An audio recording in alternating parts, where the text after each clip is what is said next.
على مر سنوات طويلة درس علماء الغرب القلب من الناحية الفيزيولوجية، واعتبروه مجرد مضخة للدم لا أكثر.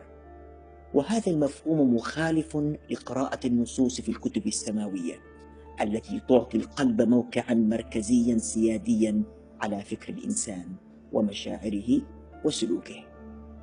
وقد ذكر القلب ومشتقاته في القرآن الكريم 148 مرة، أوضح الخالق فيها وظائف متعددة للقلب.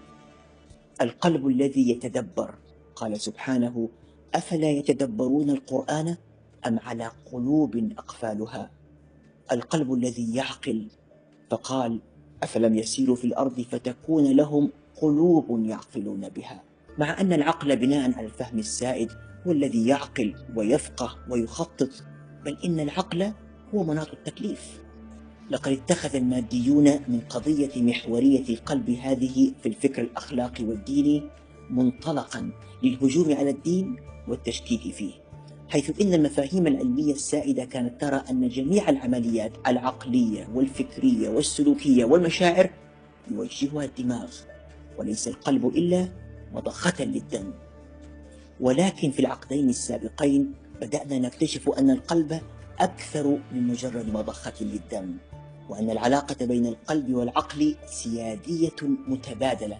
فماذا يقول العلم وماذا قال القرآن قبل أكثر من 1400 عام؟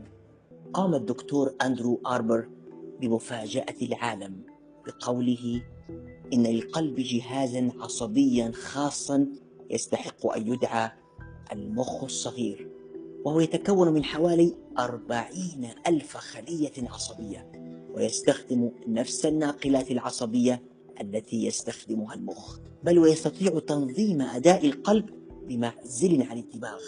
يقول المؤلفان بروس وديفيد ماكارثر في كتاب القلب الذكي: مع كل نبضة لا يدفع القلب دفقة من الدم فقط، وإنما يبعث برسائل عصبية وهرمونية وميكانيكية وكهرومغناطيسية إلى الدماغ محملة بكثير من المعلومات.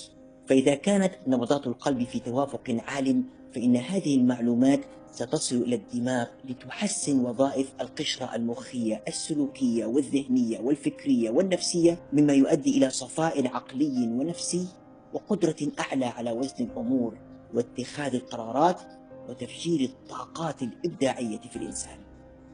يؤكد أطباء القلب أن القلب جهاز فائق التعقيد، بل هو أكثر أجزاء الجسم تعقيدا وأكثرها دقة وغموضا، وأنه يتحكم في المخ أكثر مما يتحكم المخ فيه، ويرسل إليه المعلومات أضعاف ما يتلقى منه.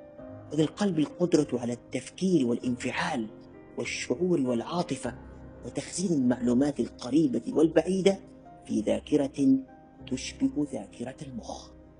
القلب هدية قدسية ربانية، وأما الدماغ فهو الخادم المطيع له.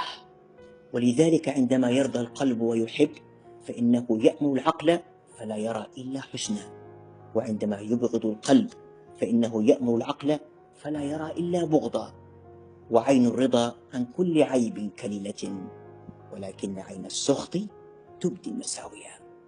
هل هذا يفسر كيف أن كل ما يراه الإنسان ويسمعه ويقوله ويفعله يطهر قلبه ويزكيه، أو يشتبع عليه كالران الأسود فيطمسه ويعميه؟ يقول الرسول الكريم الذي لا ينطق عن الهوى: إن العبد إذا أخطأ خطيئة نكتت في قلبه نكتة سوداء، فإذا هو نزع واستغفر وتاب صقل قلبه، وإن عاد زيد فيها حتى تعلو قلبه، وهو الران الذي ذكر في قوله تعالى: كلا بران على قلوبهم ما كانوا يكسبون. هل هذا يفسر قوله صلى الله عليه وسلم: ألا وإن في الجسد مضغة إذا صلحت صلح الجسد كله، وإذا فسدت فسد الجسد كله، ألا وهي القلب؟ هنا أفهم قوله تعالى: إن في ذلك لذكرى لمن كان له قلب أو ألقى السمع وهو شهيد.